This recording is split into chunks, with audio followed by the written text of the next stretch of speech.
if you can find the people that are brilliant and let you be completely you and have fun, like you're going to do the best science with people that you enjoy.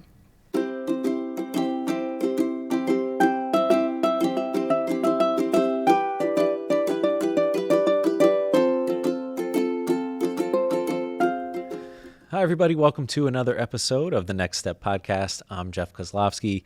Very excited to bring you today's guest. Her name is Jessie Hogestyn. She is a graduate of our Neuroscience Graduate Program.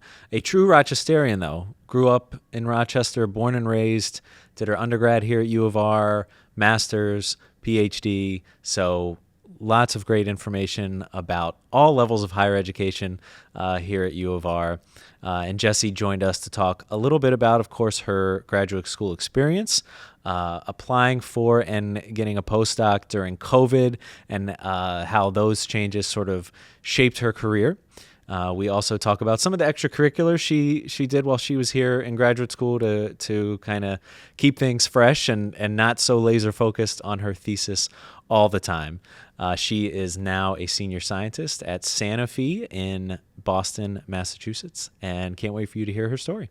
Jessie, thank you so much for joining. How are you? I'm good. Thanks for inviting me. Absolutely. How is it being back? How long has it been since you've come back to I was here for Christmas, so It hasn't been that long. Yeah, and every time I'm here, it's like wall-to-wall events and activities, so I always maximize my time. So you were here today for a career story event, talking to some of our current graduate trainees. How is it to be in that position now as the kind of the expert in the room and people looking to you for that career advice and wisdom? It's kind of surreal. Like I kind of felt like I should be looking over my shoulder at so who's supposed to be talking?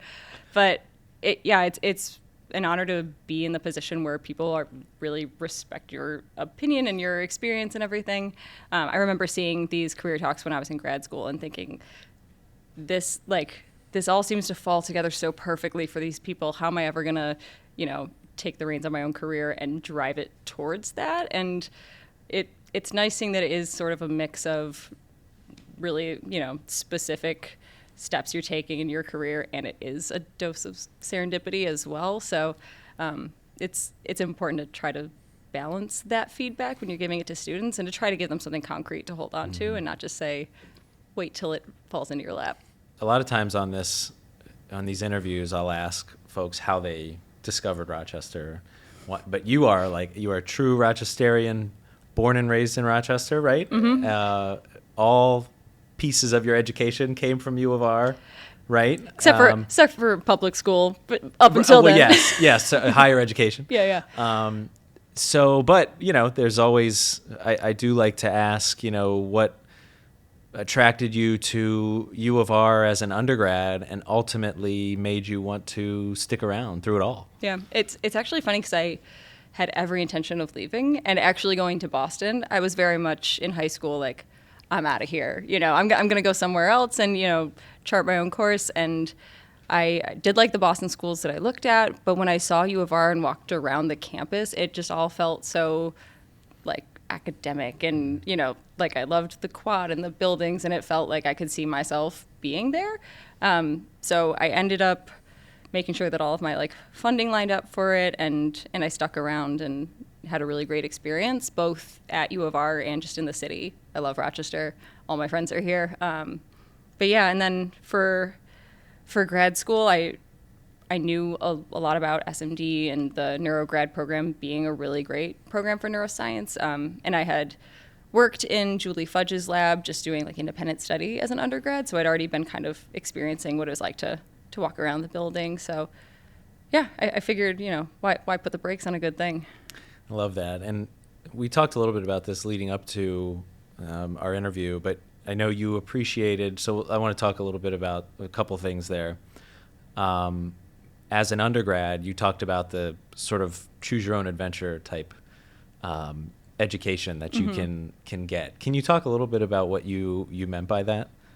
Yeah. So U of R, one of the things that really appealed to me when I was looking at colleges, they don't really have required courses so much. If you want to drill hard into the sciences, you can do that. but you have the freedom to take whatever you want.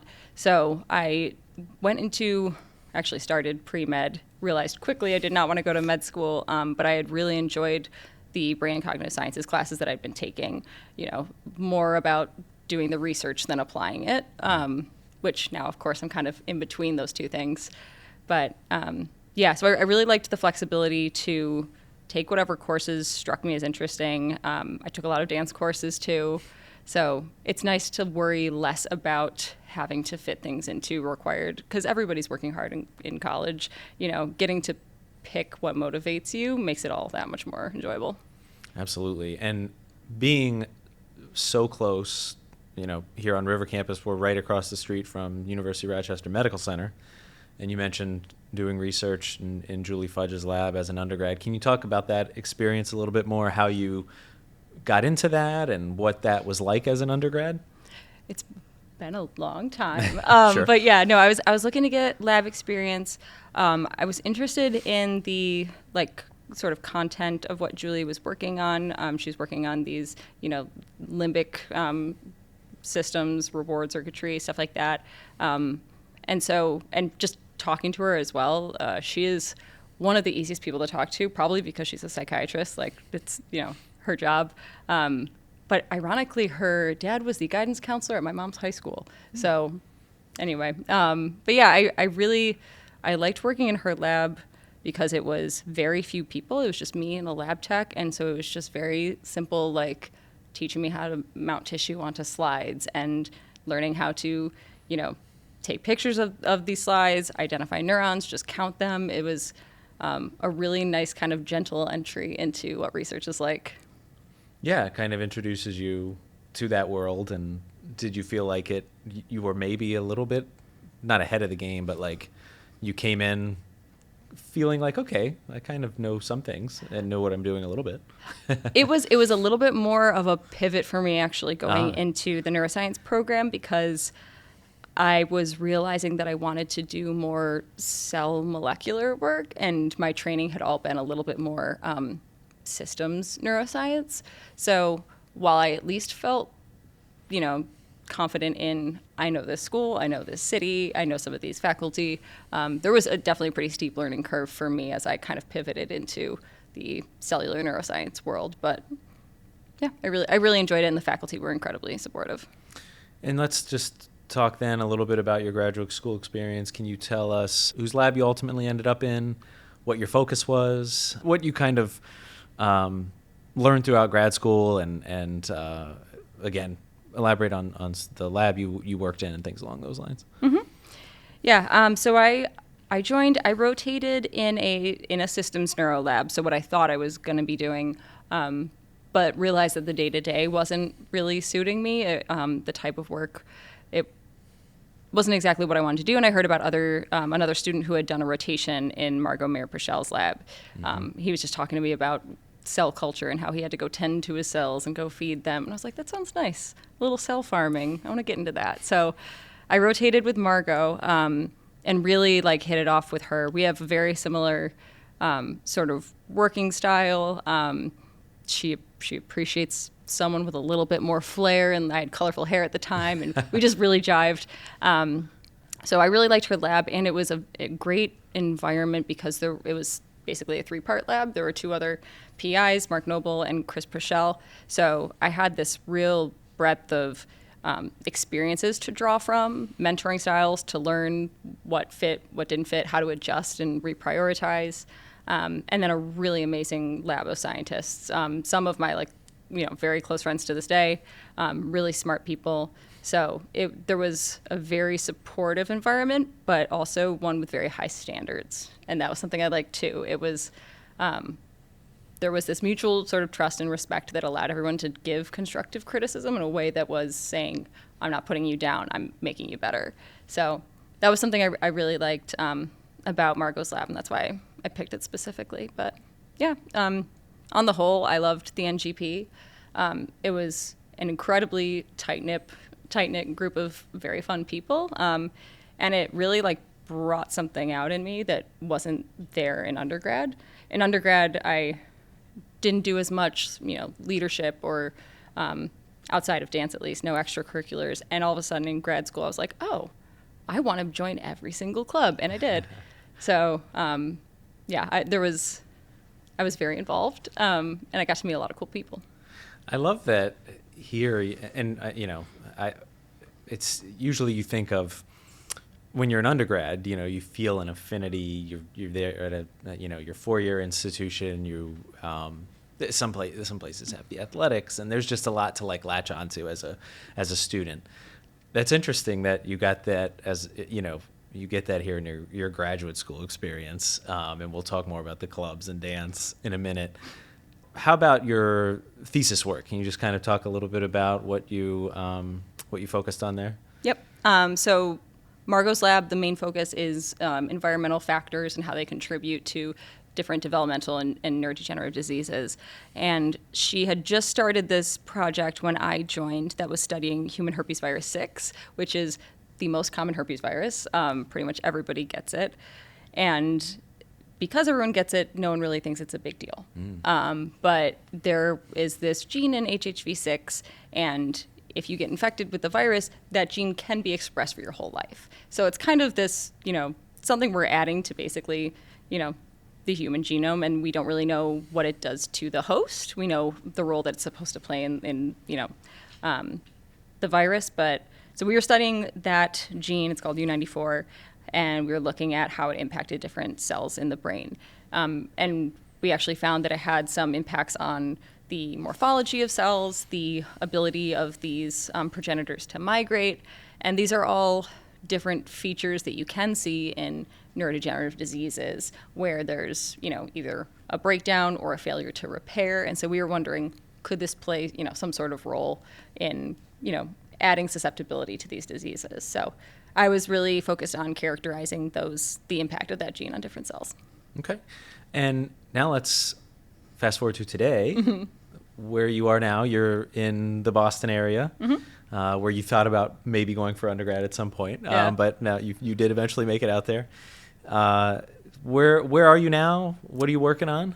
So I'm at Sanofi. It's a large pharmaceutical company, and I work in the genomic medicine unit, which is a really cool little department. We have both our research and our manufacturing in the same building, and we're in Waltham, whereas the rest of Sanofi's in Cambridge. So we like to pretend that we're a biotech. So we do gene therapy. I'm in the neuroscience cluster within the GMU, and I have been there for 5 years now, started as a postdoc, and now I'm a senior scientist, and I've been working on really cool programs. Leading pipeline programs has been incredibly rewarding. Different interesting side projects, evaluating novel delivery technologies.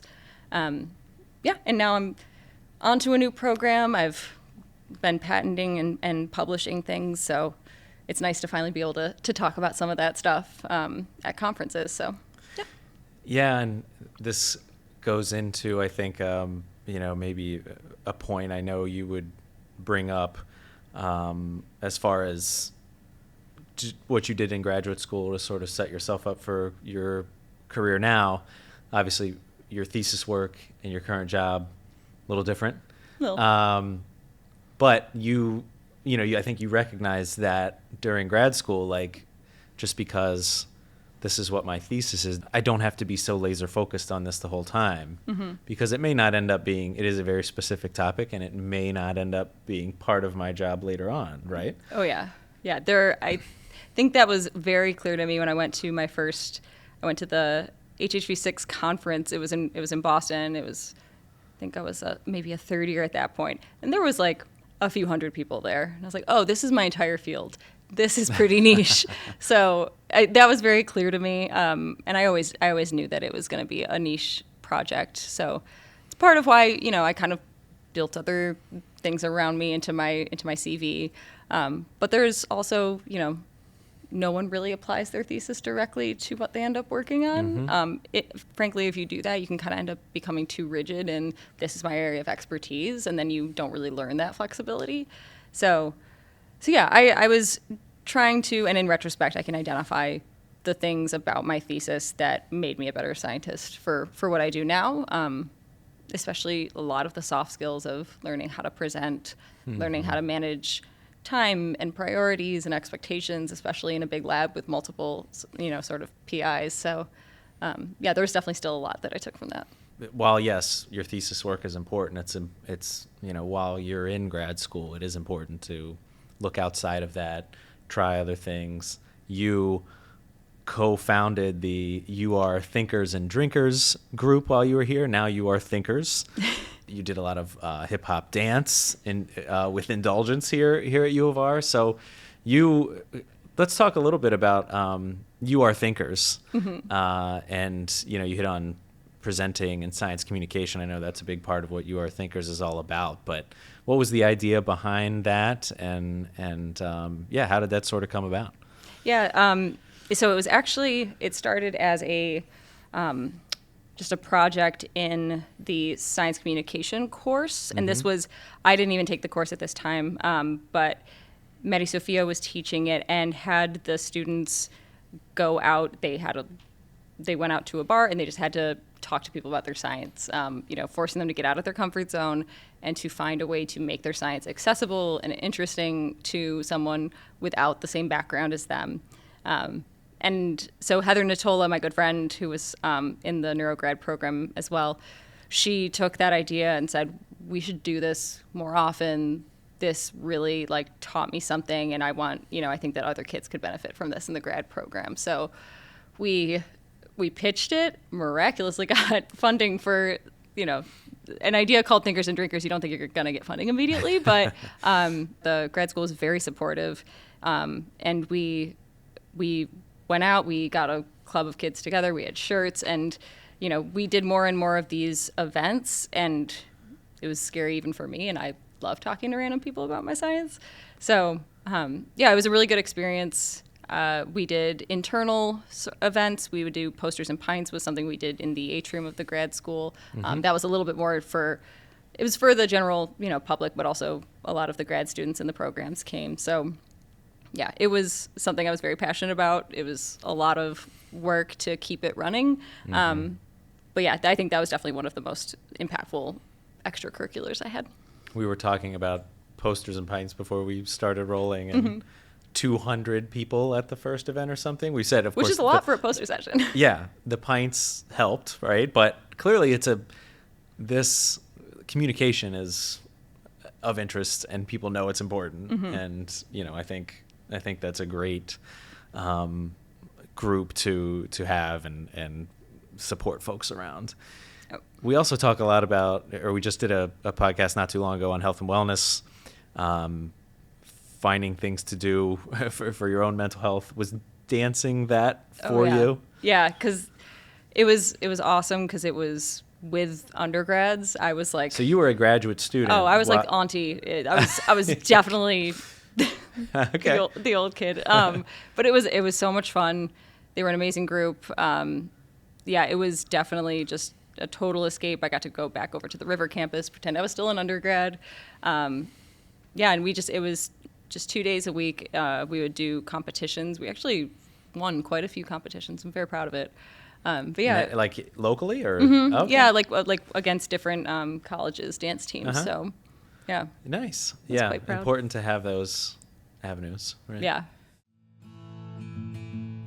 Grad school is challenging enough. Let MyHub give you a hand in planning your career and professional development. Need CV help? Grant writing tips? LinkedIn upgrade? We've got you covered. From one-on-one career coaching and writing support to wellness resources, mentorship, and fostering your professional network, MyHub is your partner every step of the way. Not sure who can help? That's what we're here for. We'll connect you with the right people and tools to move forward with confidence. You don't have to do this alone.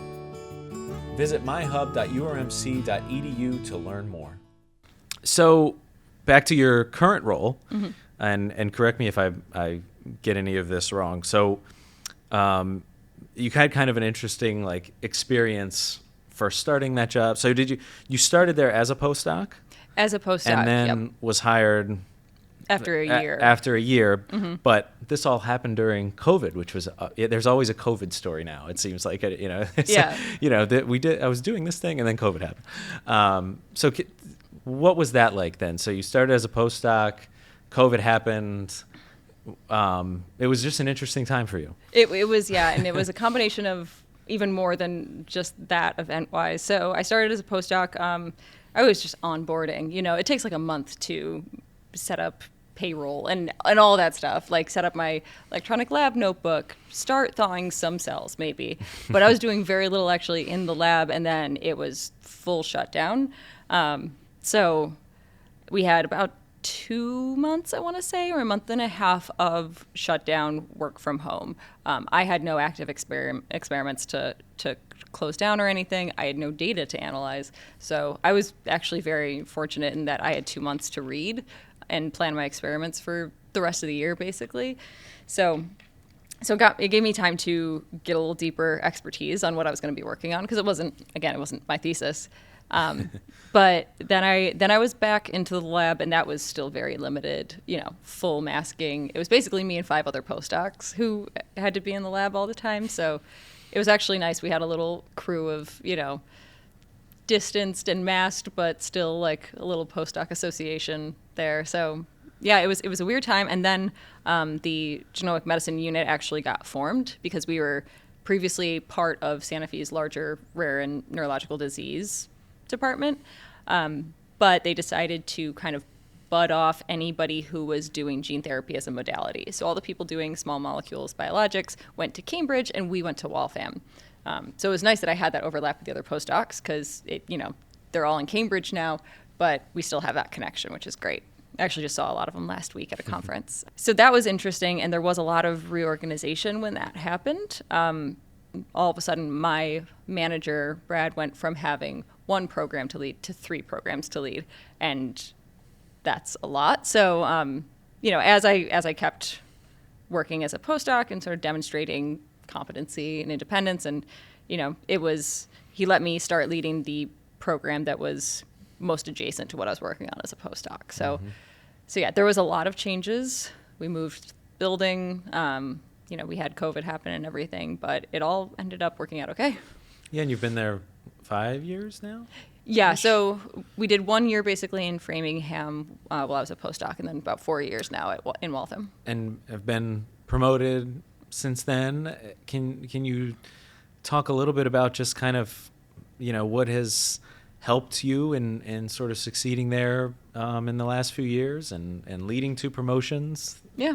I'm very happy to have been promoted within the same team, because I really love the group that I work with. It was interesting because we started at a time when there was about 5 people, and then we had to get a lot bigger. As we formed this department, there was more resources to kind of fill in any of the gaps. So I got to help, interview people. So we hired a lot more scientists into the group, and I think getting in at the ground floor really helped me out, showing even as a very junior scientist that I was capable of leading a program.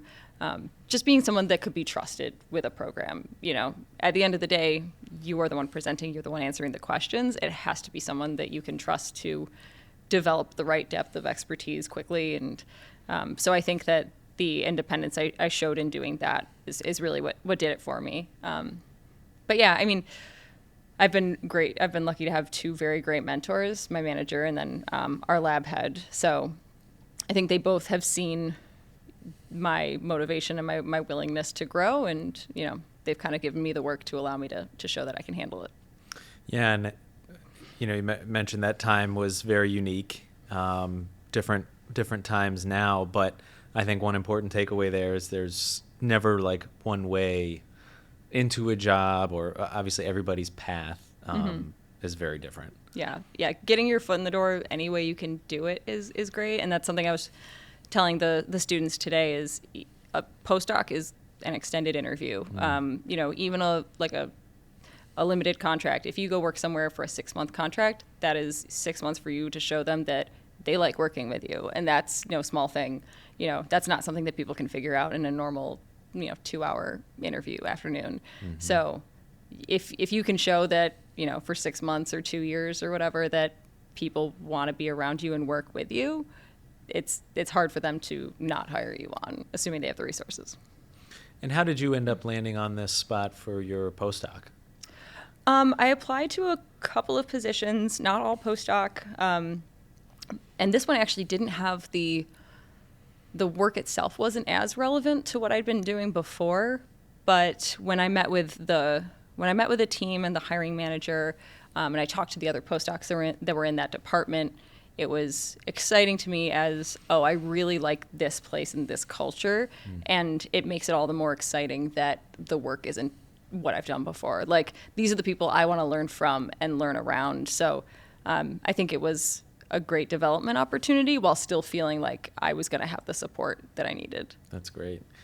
And so we talked a little bit about you are thinkers, so that was great in improving communication, networking. You mentioned you went to conferences and whatnot. And any other resources or things you did during your time, especially during graduate school, to sort of help set you up for whether it was applying for jobs or just being ready for the job market, you can speak to? I mean, everything that the Career Center does, like You Are Best, these are all incredible resources that not every graduate program has. When I talk about some of the career development opportunities that I had in grad school, there's other scientists I talked to that did not have the same thing. So, going to these career talks, finding people to network with, and starting to do informational interviews, that all helped. And then just also talking to different faculty. Like, the faculty in NGP were amazing. You don't have to be limited to your thesis advisor, your thesis committee even. There are such great faculty that are always willing to sit down and listen, and I really felt that with the NGP. And, even not for a tangible resource, but just a voice, and to know that you're heard and supported, it made me feel like I could do anything. Like, they all believed in me, and I thought they were incredible. So leadership and management for scientists, that course has come up a few times in our interviews with alums, and I know you also took that course. Can you talk a little bit about your experience and what you took from that?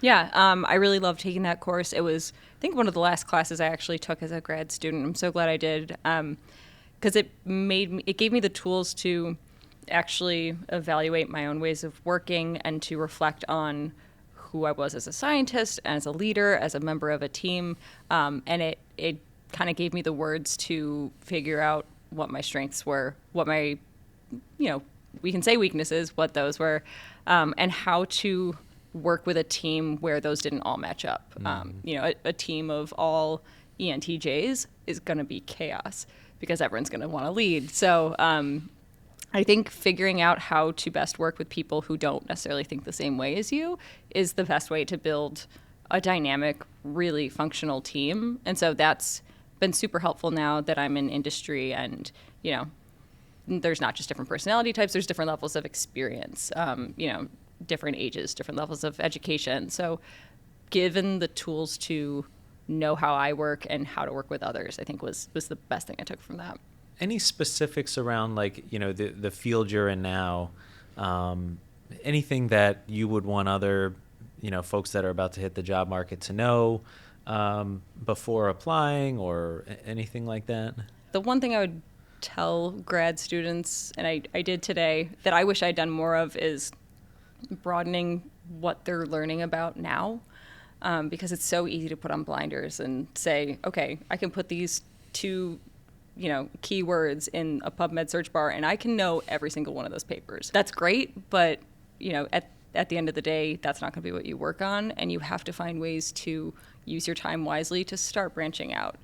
Find passive ways to be learning about things. Set up PubMed alerts, or subscribe to different newsletters for emails about biopharma. Like, I do it currently just because I need to be able to do something every day where I can say, okay, I explored something that wasn't my, direct project. So to take the time now to start broadening your area of expertise is going to be important. Love it. We may have already hit on it, but any last one piece of magical advice you would pass along? I have two, and they're related. Okay. The one is find a team that you love, because there's a lot of really, really smart people in academia and industry, anywhere. If you can find the people that are brilliant and let you be completely you and have fun, like you're going to do the best science with people that you enjoy.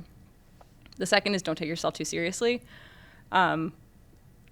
It's about the work and it's not about our egos. And if you can't be flexible and laugh at yourself and, if you think at the end of the day that you deserve more than anybody else, it's not going to benefit you in the long run. So take a breath and, enjoy the ride.